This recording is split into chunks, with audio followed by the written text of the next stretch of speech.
X1 আপনাকে যুক্ত করা হয়েছে, বলেন। X1 আপনাকে যুক্ত করা হয়েছে, বলেন। X1 আপনাকে যুক্ত করা হয়েছে, কথা বলেন, কথা বলেন। না, আপনি কোনো কথা হ্যালো। বলছেন না। হ্যাঁ, হ্যালো, বলেন। হ্যালো হ্যালো হ্যালো হ্যালো হ্যাঁ ভাই, শুনতে পাচ্ছেন? হ্যাঁ, হ্যাঁ, শুনতে পাচ্ছি, বলেন। হ্যাঁ ভাই। ভাই, ও মেহেরিন আপুর বিষয়টা যদি একটু ক্লিয়ার করতেন, কারণ উনি, আমি গত লাইভে ওই শান্ডারের লাইভে গেছিলাম, তো ওইখানে দেখলাম মানে তারাও কিছু ভয়েস বা পিকচার দেখাইলো। ভাই, ওখানে তো ভাই এই দর্শকের সমস্ত তো। চুনাহাগা নিয়ে তো আমি প্রত্যেকদিন টাইম ওয়েস্ট করবো না ভাই। আর গতকালের লাইভে যেটা বলার সেটা বলে দেওয়া হয়েছে। এক চুনাহাগারে নিয়ে আমি কয়দিন কথা বলবো ভাই? আমার তো টাইমের দাম আছে ভাই। এই 2 পয়সার ভাই, চুনাহাগারে নিয়ে যদি আমি 2 দিন সময় নষ্ট করি, আমার তো ভাই মানে আর কাজ কাম তো আছে আমার, তাই না ভাই? না না, সেটা আছে, মানে এখানে ওই হয়েছে কি যে চুনাহাগারা ওই মেহরানে আপু চুনাহাগা আপু ওই আপু চুনাহাগা কি কইছে না না কইছে ওগুলা শুনেন ভাই, ওগুলা গিয়ে শুনেন ভাই। আমার কাছে না না না আইসেন না ভাই ভাই। ভাই, যা শুনেন বলার শুনেন শুনেন। গত দিনের লাইভে যা বলার কমপ্লিট করে দেওয়া হয়েছে, শেষ, জিনিস শেষ। ওইখানে না না আপনি না, এইখানে ভাই শোনেন, ভাই শোনেন, আমরা এক জিনিস নিয়ে ডেইলি কথা কই না ভাই, হ্যাঁ? এটা সুনাহাগাদের লাইভ না ভাই। সুনাহাগাদের লাইভে যান, ওখানে গিয়ে দেখবেন এক জিনিস নিয়ে তারা ভাই। মাসের পর মাস, বছরের পর বছর গেজাইতেছে। আমাদের লাইভ সেটা না ভাই। আল্লাহর রাস্তে ভাই, আমাদের সময়টা নষ্ট করেন না ভাই। গতকাল না যা না বলার না বলে ভাই। দেওয়া হয়েছে, গতকালের লাইভটা শুরু থেকে শেষ পর্যন্ত শুনেন। আমরা একবারই বলি, ভাই, হ্যাঁ? একবারই বলি, না এক বাড়িতে শোনেন, এক বাড়িতে হাঁটি-গুটি ভেঙে যায়, হ্যাঁ? এখন দেখবেন সুনাহাগা মুমিনেরা আগামী ২-৩ বছর এটা নিয়ে কাউ করব। আমরা এটা নিয়ে আর কিছু না কমু না। না কারণ না কি? না কারণ ভাই কি জানেন? ভাই। কারণ কি জানেন? কারণ কি জানেন? আমরা এগুলো নিয়ে আর কথা বলব না। আপনি না গতকালের লাইভটা শুরু থেকে শেষ পর্যন্ত মনোযোগ দিয়ে শুনুন। গতদিনের লাইভটা ওই যে যেটুক পার্টে এটা ছিল, সেগুলো মনোযোগ দিয়ে শুনেন, হ্যাঁ? আ বা- আর ভাই, এটা নিয়ে যদি আপনার ফার্দার জিজ্ঞেস করার কিছু থাকে, তাহলে আপনি ওই চুনাহাগাদের লাইভে গিয়ে জিজ্ঞেস করেন। না ঠিক আছে? ভাই ভাই ভাই, আমার একটা কথা শুনেন, মানে আমি তো ওই বিষয়ে ওরকম ভাবে তো বলতেছি না যে চুনা লাগাদের বিষয় নিয়ে তো না। মানে আমি বলতেছি যে আপুকে আপনি যে বিষয়টা বললেন যে একটা জিডি করে রাখতে, কিন্তু এখন চুনা হাগারা মানে এরকম একটা বিষয় শুরু করে দিছে যেখানে মানে চুনা হাগাদের গ্রুপে কেউ যায় যদি শুনে, সেক্ষেত্রে আপনাদেরকে ভুল বুঝবে। মানে ওরা বারবার ভাই, বলতেছে আমাদেরকে স্ক্রিপ্টেড। তো আমাদেরকে ভুল বুঝলে বুঝবে, না বুঝলে না বুঝবে ভাই। এই না না সমস্ত না না কে কি বুঝলো, কোন সুনাহাগায় কে কি বুঝলো, এগুলা দিয়ে আমাদের 2 পয়সার কিছু যায় আসে না ভাই। কোন সুনাহাগায় আমাদের কি বুঝলো, কি ভুল বুঝলো না সঠিক বুঝলো, এগুলা দিয়ে আমাদের আমাদের বিন্দু মাত্র 2 পয়সার কোনো যায় আসে না।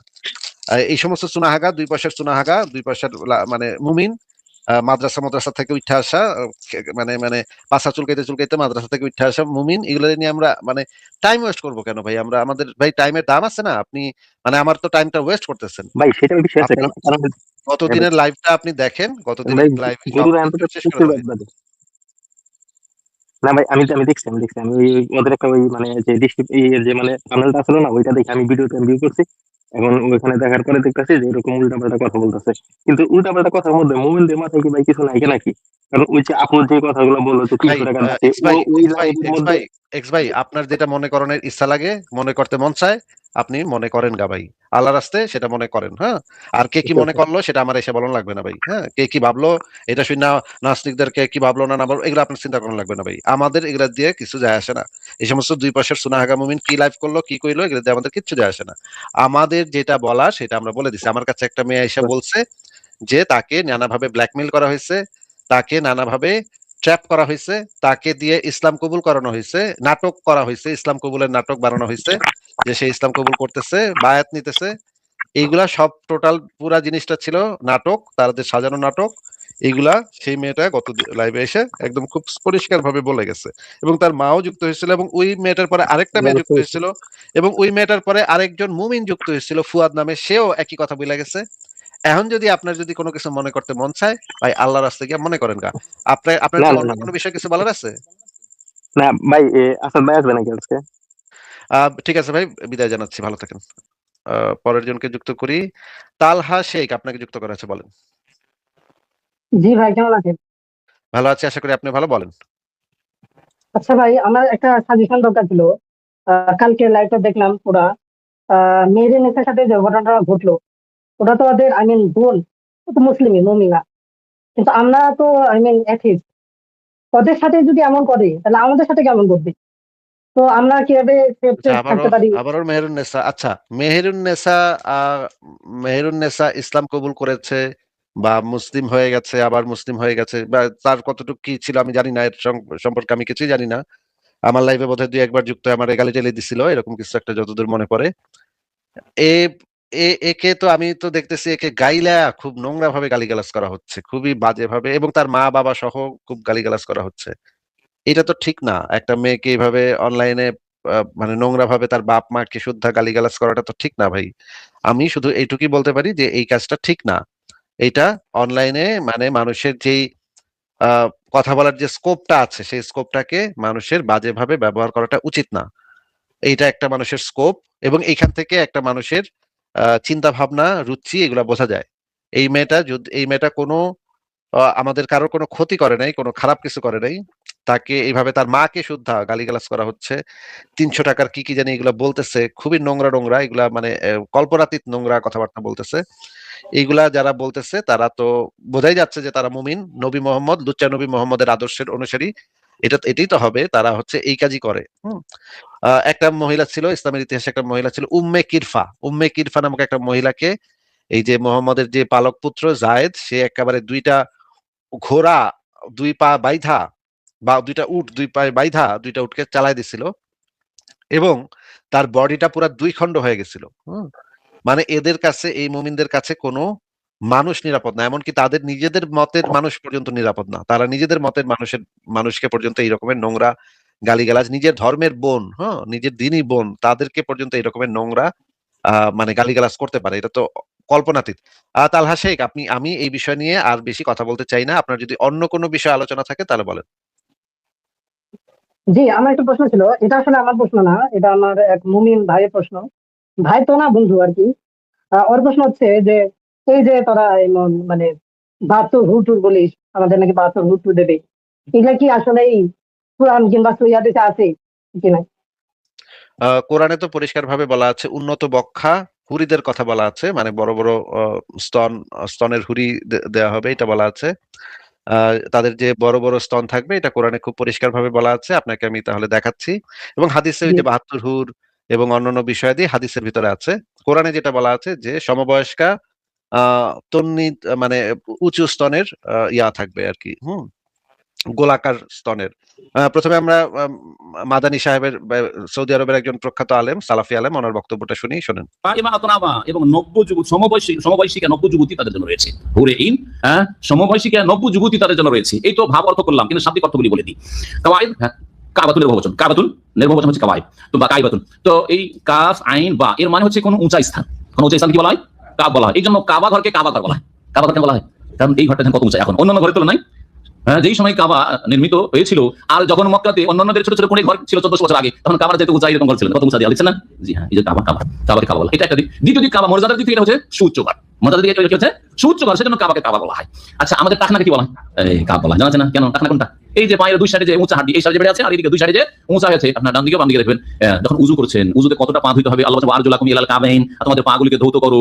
দুই টাকনা পর্যন্ত, এক টাকনা কিন্তু আল্লাহ বলেনি। তাহলে বোঝা গেল যে প্রত্যেকটা পায়ে কি রয়েছে? দুটো কাব রয়েছে, দ্বিবচন তাসনিয়া, আল্লাহ বলছেন কাবাইন। একটা এদিকে উঁচা হাড়ি আর একটা এদিকে উঁচা হাড়ি। জি হ্যাঁ, এই উঁচা হাড়ির কারণে এই হাড়িগুলোকে কি বলা হয়? কাব বলা হয়, কাবাইন বলা হয়। তো এমন তাদের জন্য ষোড়শী যুবতী, নব্য যুবতী রয়েছে, যাদের স্থানগুলি উঁচু হবে আর নতমুখী হবে না। কি হবে না? নতমুখী হবে না। কারণ মানুষের প্রকৃতি হচ্ছে, স্বভাব হচ্ছে একটা পুরুষের নারীর দিকে আকর্ষণ আছে। আর সেই ক্ষেত্রে যদি সেটা নতমুখী হয় স্থান, তাহলে সেটা আকর্ষণীয় নয়। পক্ষান্তরে সেটা যদি নতমুখী না হয়, তাহলে সেটা কি আকর্ষণীয়? বড় স্থান আকর্ষণীয়। তাই আল্লাহ রাব্বুল আলামিন জান্নাতি রমণীদের, জান্নাতে যে সব নিয়ামত জান্নাতীদের আল্লাহ দেবেন, হুরে ইন, তাদের কথা বলতে গিয়ে এই গুণটি উল্লেখ করেছেন। আচ্ছা, আমরা বুঝলাম যে স্বর্গে মানে জান্নাতের হুরদের এই গুণটির কথা আল্লাহ উল্লেখ করেছেন। আর অনেকগুলো ভিডিও আছে, আপনি একটু সংশয়.com-এ ঢুকে দেখে নেন। এবং কোরআনে যেটা বলা আছে, এই যে আয়াত আলোচনা হরিবৃন্দ, আহ কুমারী এবং তাদের স্বামী ভক্তা অনুরক্তা, এই যে তাফসিরে ইবনে কাসিরে যেটা বলা আছে সেটা আমরা একটু দেখি। তাফসিরে ইবনে কাসিরে যেটা বলা আছে যে উন্নত বক্ষ বিশিষ্টা নবযৌবনা সমবয়স্কা হুর, এবং আরো নিচে বলা হয়েছে যে তোমরা কি বর্ষণের আকাঙ্ক্ষাকারী, তখন সমবয়স্কা সুঢৌল স্তন বিশিষ্টা হুর বর্ষণ করিবে। ইবনে আব্বাস বলেন অর্থ পরিপূর্ণ পানপাত্র। তো হাদিসে যেটা আছে যে রিয়াজুস সালেহিন হাদিস গ্রন্থ, এইটা হচ্ছে গিয়ে সহিহ বুখারী এবং সহিহ মুসলিমের ভিতরে এই হাদিসগুলো আছে, যে নাম্বার নিচে দেয়া আছে, আপনি দেখে নিন। এখানে যেটা বলা আছে যে আহ আহ নবী সাল্লাল্লাহু আলাইহি সাল্লাম বলেছেন, নিশ্চয়ই জান্নাতে মুমিনদের জন্য একটি শূন্য গর্ভ মতির তাবু থাকবে, যার দৈর্ঘ্য হবে 7 মাইল। এর মধ্যে মুমিনদের জন্য একাধিক স্ত্রী থাকবে, যাদের সকলের সাথে মুমিন সহবাস করবে। মানে সহবাস যে করবে, এটা এই হাদিসে লেখা আছে। পরের হাদিসে দেখি আমরা, তিরমিজি শরীফ, ইসলামিক ফাউন্ডেশন, হাদিস নাম্বার হচ্ছে 1669। এখানে বলা হচ্ছে রাসূলুল্লাহ সাল্লাল্লাহু আলাইহি সাল্লাম বলেছেন, আল্লাহর কাছে শহীদদের জন্য রয়েছে ব্লা ব্লা ব্লা। নিচে বলা হয়েছে ৭২ জন আয়তলোচন হুরের সাথে তার বিবাহ হবে, আর ৭০ জন নিকট আত্মীয় সম্পর্কে তার সুপারিশ কবুল করা হবে। এই যে ৭২টা এটা যে এটা কি হুরি, সহিহ হাদিস? হ্যাঁ এটা সহিহ হাদিস, সুনান তিরমিজি শরীফের ১৬৬৯ নম্বর হাদিস। এখানে একদম স্পষ্টভাবে ৭২টা আয়াতলোচনা হুরের সাথে বিবাহ দেওয়ার কথা বলা হয়েছে, এবং এটা তিরমিজি শরীফেও আছে। মানে তিরমিজি নর্মাল যে তিরমিজি, এটা হচ্ছে সুনান তিরমিজি শরীফ, আর তিরমিজি শরীফের হাদিস নাম্বার হচ্ছে ১৬৬৩, আর হচ্ছে গিয়ে এটা একটা সহিহ হাদিস। এবং ইমাম আবু ইসা বলেছেন এটা হাসান সহিহ গারিব, তবে এটা এটা আলবানির তাহকিকে এটা সহিহ গ্রেডিং দেওয়া হয়েছে। তিরমিজি শরীফের ১৬৬৩ নম্বর, এই যে এটা হচ্ছে তাহকিকৃত আল্লামা আলবানির তাহকিকে এটা হচ্ছে ১৬৬৩ নম্বর। এখানে বলা হচ্ছে তার সাথে টানা টানা আয়াতলোচনা ৭২ জন জান্নাতি হুরকে বিয়ে দেওয়া হবে এবং ৭০ জন নিকটাত্মীয়ের জন্য তার সুপারিশ কবুল করা হবে। এইটা হচ্ছে ৭২, ৭০, ৭২টা হুরের মানে এবং জিহাদিদের জন্য এবং মুমিনদের যে যৌন শক্তি থাকবে সেই বিষয়ে পরিষ্কারভাবে বলা হয়েছে যে এটা একটা হাসান হাদিস, হাসান সহিহ হাদিস। তিরমিজি শরীফের ২৫৩৮ নম্বর, জান্নাতবাসীগণের সঙ্গমের বিবরণ। নবী সাল্লাল্লাহু আলাইহি সাল্লাম বলেছেন, জান্নাতে প্রত্যেক মুমিনকে এত এত সঙ্গম শক্তি দেওয়া হবে। বলা হয়, ইয়া রাসূলুল্লাহ, তা কি করতে সক্ষম হবে? তিনি মানে মোহাম্মদ বলল, তাকে তো ১০০ জনের শক্তি দেওয়া হবে, মানে ১০০ জনের যে সঙ্গম শক্তি, এক একজন পুরুষকে সেই সঙ্গম শক্তি দেওয়া হবে, এবং তারা মানে মাসের পর মাস মনে করেন টানা মানে মানে করতে থাকবে আর কি। হ্যাঁ, তো আমরা এই বিষয়ে একজন হুজুরের বক্তব্য একটু শুনি, দেখি উনি কি বলে। ঠিক এরকমই ফেরেশতারা বলবে, শুধু মনে মনে বলেন, এবার বলবে মনে মনে বলবে, আল্লাহ আমি ওই নারীকে চাই। ওই নারী দৌড়াই আইসা আপনার হাত ধইরা বলবে, চলো তোমার বাড়ি যা। এবার বাড়িতে যায় কি করবেন? ছোট বাচ্চারা আছে, তগলেকে সবকিছু ভাঙ্গা কম যায় না, বিপদে পড়ছি। এই জন্য বড়দেরকে একটু বোঝানোর জন্য বলতেছি, ইঙ্গিতে বুঝা নিয়েন। ওই নারীকে বাড়িতে নিয়ে যাওয়ার পরে আপনি কি খালি ছায়া থাকবেন? দিহি রে তুমি কত সুন্দর রে, খালি ছায়া থাকবেন? না না না, শুধু তাকায় থাকবেন না, ইঙ্গিতে বুঝা নিয়েন। আল্লাহ বলবেন, বান্দা কয় মিনিট চাস? আপনি বলবেন, আল্লাহ দুনিয়াতে 5 মিনিটই পারতাম না, এখন তুমি যা দাও আলহামদুলিল্লাহ 5 ঘন্টা দিলে তো ভালোই হয়। আল্লাহ বলবেন, না না না, 5 মিনিটেরও দরকার নাই, 5 ঘন্টারও দরকার নাই, 5 দিনেরও দরকার নাই, 5 সপ্তাহেরও দরকার নাই, 5 মাসেরও দরকার নাই, 5 বছরেরও দরকার নাই, 500 বছরেরও দরকার নাই, 5000 বছরেরও দরকার নাই। এক একজন বিবি সাহেবের সাথে 52,000 বছর পর্যন্ত সময় লাগাবি, তোদের শরীরের মধ্যে কোনো দুর্বলতা আসবে না। 52,000 বছর পর্যন্ত সময় লাগাবি, কোনো দুর্বলতা আসবে না। 52,000 বছর পরে করে দিলাম করে, না না না না, ওইভাবে না। 52,000 বছর পরে আপনার শরীরে দুর্বলতা আসবে, বুঝছেন তো? বুঝছেন তো আলহামদুলিল্লাহ। এই বড়রা বুঝছেন তো আলহামদুলিল্লাহ। 52,000 বছর পরে শরীরে দুর্বলতা আসবে না, প্রশ্নই আসে না। 52,000 বছর পরে যুবক যৌবন মনে হবে যেন আরো এসে গেছে। সুবহানাল্লাহ। আরে 5 মিনিটের পিছনে ছুটি, অথচ 52,000 বছরে আমরা লাথি দিয়ে ফেলাই দিছি। ঠিক না? ঠিক। কোনটা দরকার? 52,000 বছর দরকার। আপনি চাইলে আরো বেশি, আরো বেশি। আরে দুনিয়ার ইতিহাসই তো, দুনিয়ার সৃষ্টিই তো এখনো যদি হিসাব করা শুরু করি আব্বাজান আদম থেকে নিয়ে, দুনিয়ার সৃষ্টিই তো এখনো 52,000 বছর সারে নেই। অথচ আল্লাহ 52,000 বছর পর্যন্ত এক একজন বিবি সাহেবের সাথে জান্নাতে সময় কাটাবেন। সুবহানাল্লাহ। জান্নাতের মধ্যে বউ বাজার হবে, বউ বাজার, বউ বাজার। আমাদের দুনিয়ায়ও কিন্তু কোন কোন জায়গায় বউ বাজার আছে। ছোটকালে যখন অবুঝ ছিলাম তখন মনে করতাম এই বউ বাজারে মনে হয় বউ কিনতে পাওয়া যায়, ওখান থেকেই মনে হয় বউ কিনে আনে, এটা মনে করতাম আর কি, ছোটকালের ভাবনা চিন্তা ভাবনা। কিন্তু পরে দেখলাম আসলে এই বউ বাজার হলো বাটপাড়ির বউ বাজার, কোনো বউ নেই। কিন্তু জান্নাতের মধ্যে আল্লাহ পাক রব্বুল আলামিন বাস্তবের বউ বাজার দিবেন, আপনি বউ কিনতে যাইবেন। এই হাদিসের কথা কিন্তু এগুলা বানায়া বলতেছি না, প্রত্যেকটা শব্দ হাদিসের অনুবাদ। যাওয়ার পরে দেখবেন ছবি, মেয়েদের ছবি, জান্নাতি রমণীদের ছবি আল্লাহ পাক রব্বুল আলামিন এক একজন ফেরেশতাকে দোকানদার বানায়া এই দোকানের মধ্যে ছবি সাজায় রাখছে। দেখবেন মার্কেটে গেলে কাপড়ের দোকানে মূর্তি সাজায় রাখে না, মহিলাদের মূর্তি, পুরুষদের মূর্তি, জায়েজ আছে। কিন্তু জান্নাতের মধ্যে ওখানে তো জায়েজ না জায়েজের কিছু নাই। তো ওখানে আল্লাহ পাক রব্বুল আলামিন দিয়ে দিবেন এক এক ফ্রেমের ভিতরে সুন্দরী সুন্দরী রমণী। ফ্রেমের ছবিটা দেখে আপনি বলবেন, ইসি রে ওইটা কত সুন্দর, ওইটা যদি পাইতাম রে, ওইটা ফ্রেম থেকে টপটপ করে পড়ে বলবো যে আমি এটা এতক্ষণ ভিতরে আসছিলাম, এখন চলেন আপনার বাড়িতে যাই। এতক্ষণ আমি এই ফ্রেমের ছবির ভিতরে ছিলাম, এখন চলেন আপনার বাড়ির ভিতরে যাই। সুবহানাল্লাহ। তো এই যে এই বিষয়ে অনেকগুলা দুর্বল হাদিস আছে, যে এই দুর্বল হাদিসগুলা যদি আপনি একত্রিত করেন তাহলে দেখবেন যে অনেক কিছু দেওয়া হবে, এই দেওয়া হবে, সেই দেওয়া হবে, গেলমান দেওয়া হবে। হ্যাঁ, তারপরে জান্নাতি হুরিদের বিস্তারিত বিবরণ একটা বই আছে, এই বইটা আপনি পড়তে পারেন, কারা জান্নাতি কুমারীদের ভালোবাসে। এই বইটা অনলাইন থেকে ডাউনলোড করে পড়তে পারেন। এটার ভিতরে আরো বিস্তারিত বর্ণনা আছে একটু, মনে করেন হাসান হাদিস বা একটু দুর্বল হাদিস, অনেকগুলা দুর্বল হাদিসের ভিতরে এই জিনিসগুলা তাদের মানে শরীরের যে বর্ণনা, তাদের যে মানে কোমর কিরকম হবে, পেছনটা কিরকম হবে, উপরে কিরকম হবে, নিচে কিরকম হবে, তাদের সাথে কয় বছর ধরে আপনি আহ, মানে করতে করতে পারবেন, মানে একেবারে চটি জি জি জি। সাহিত্য, একেবারে চটি সাহিত্য। তো আপনি পড়তে পারেন। আল্লাহ যে এ, মানে পতিতালয়ের দালাল, আল্লাহ যে একজন পতিতালয়ের দালাল, এই ভাই এই পতিতালয়ের দালালও তো এইরকম ইয়া করতে পারে না, যেটা আল্লাহ যেভাবে ইয়া করছে আর কি, লোভ দেখাইছে জিহাদের জন্য। তো এটা আপনি দেখতে পারেন। আর কি কিছু বলবেন ভাই? জি, এটা আমার বন্ধুর প্রশ্ন না, এটা আমার এখন এই প্রশ্নটা জাগলো। আহ আচ্ছা, বুঝলাম ছেলেরা তো আই মিন হুর পাবে, না, তো হুর মেয়েরা পাবে, কিছু ঠিক পাবে আছে। না, মেয়েরা কিছু পাবে না ভাই, মেয়েরা কিছু, মেয়ে- মেয়েরা তাদের জামাইরা পাবে, তাদের কিন্তু জামাইরা পাবে। কিন্তু এই যে, মুমিন হ্যাঁ কিন্তু বলেন। মেয়েরাই বেশি, মুমিন হ্যাঁ কিন্তু মুমিন, মেয়েরাই বেশি, ছেলেদের চেয়ে। হ্যাঁ ওরা যে হুদাই কি কি করতে মানে মুমিন হয় এটা বুঝি না ভাই, আমিও বুঝি না। তো এখানে এখানে যে এই যে এই বিষয়ে ফতোয়া আছে, আহ এই বিষয়ে যে ফতোয়াটা আছে, ফতোয়াটা আরাকানুল ইসলাম, এটা হচ্ছে শাইখ সালেহ আল উসাইমিনের যে ফতোয়া। জিজ্ঞেস করা হয়েছিল জান্নাতে পুরুষদের জন্য হুর থাকার কথা বলা হয়েছে, প্রশ্ন হলো মহিলাদের জন্য কি আছে। এর উত্তর দেওয়া হয়েছে দেখেন, জান্নাতীদের চাই পুরুষ হোক মহিলা হোক, মহিলাকে আল্লাহ তাআলা জান্নাতে দুনিয়ার স্বামীর সাথে বিবাহ দিয়ে দিবেন। যেমন আল্লাহ বলেছেন, মানে এই যে জান্নাতে মহিলাকে দুনিয়ার যে স্বামী ছিল তার সাথে বিয়ে দিয়ে দিবে। আর দুনিয়াতে যদি অবিবাহিত থাকেন তাহলে জান্নাতে তার ন্যায় তার নয়ন জুড়ানো কোনো পুরুষের সাথে বিবাহের ব্যবস্থা করবেন। মানে ৭২-৭০টা পাইবো না, ঋত্বিক রোশন, সালমান খান, শাহরুখ খান, এদের কাউরি পাইবো না ভাই। হ্যাঁ, জনি ডিপ বা মনে করেন এরকম কাউরি পাইবো না। হে পাইবো কি, তার ওই বুইরা জামাই, যেটা পেটমোটা বুইরা জামাই, ওইটারই পাইবো। ঠিক আছে, মানে ওদের আর কোনো ইয়া নেই। আচ্ছা, এই বিষয়ে আমাদের মুফতি ইব্রাহিম খুব ভালো কথা বলেছেন, ওনার কথাটা একটু শুনি তাইলে। শোনেন আপনি, আমি একটু ছাড়ি। আল্লাহ তাআলা জান্নাতে পুরুষদেরকে ৭২ জন করে হুর দেবেন, তাহলে নারীদেরকে কি দেবে? এই প্রশ্নটা কতবার যে উত্তর দিছি ভাই। আচ্ছা, এটা কি কোনো মর্যাদার বিষয় হয় যে একজন মহিলা এখানে ফ্ল্যাটে থাকে, ওনার বাসা লাইন ধরে পুরুষরা আসে, মানিজ্য থাকে? তো দুনিয়াতে যদি মানিজ্য থাকে না, বেহেশতের হুরিরা তো আরো ভয়ঙ্কর মানিজ্যতের ব্যাপারে। কখনো একটা নারী একাধিক পুরুষের জন্য কোনো ধর্মেই এটা নাই, আর কোন নারীর অন্তরেও এটা এটা নাই, এটা হয় না। নারীরা কখনো এই একাধিক, কারণে বুঝে গেছে। জান্নাতি নারীদের হ্যাঁ ভাই, কি বললেন? না, উনি যে বলছে যে কোনো নারীর মনে একাধিক পুরুষ পাওয়ার ইচ্ছা নাই, এটা কি উনি সব নারীদের মনে দিয়ে দেখছে? তাহলে তো আল্লাহ মাইন্ড কন্ট্রোল করবে, তাই না? আবার যে জান্নাতে গিয়ে মেয়েদের মাইন্ড কন্ট্রোল করে ফেলাবে, তাহলে তো আর এটা জান্নাত হলো না। যদি মানে ইচ্ছাই না জাগে, তার তো যা ইচ্ছা তাই করতে পারবে, করার কথা, তাই না? জান্নাত তো জিনিসটাই তো এরকম ছিল যে যা ইচ্ছা তাই চাইতে পারবে। এই যে আল্লাহ তো বলছে যা ইচ্ছা তাকে দিবে, তাইলে আবার বলতেছে কেন যে ইচ্ছাই করবে না?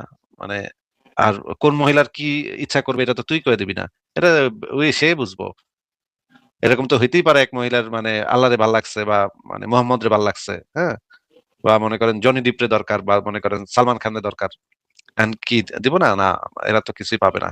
তো আমরা একটু শুনি আর কি বলে। ব্যাপারে সূরা রহমানে তো পড়েছেন কাসিরাতুত তারফাইন, জান্নাতি নারীরা কাসিরাতুত তারফ, তারা তাদের চক্ষুকে স্বামীর উপরে এমন নিবদ্ধ রাখবে, স্বামী ছাড়া অন্য কোন পুরুষ যদি বিশ্বের ১ নম্বর পুরুষ হয়, জান্নাতের ১ নম্বর পুরুষ হয়, চোখের কোনা দিয়েও দেখবে না ওরা, এতটা স্বামী ভক্ত ওরা।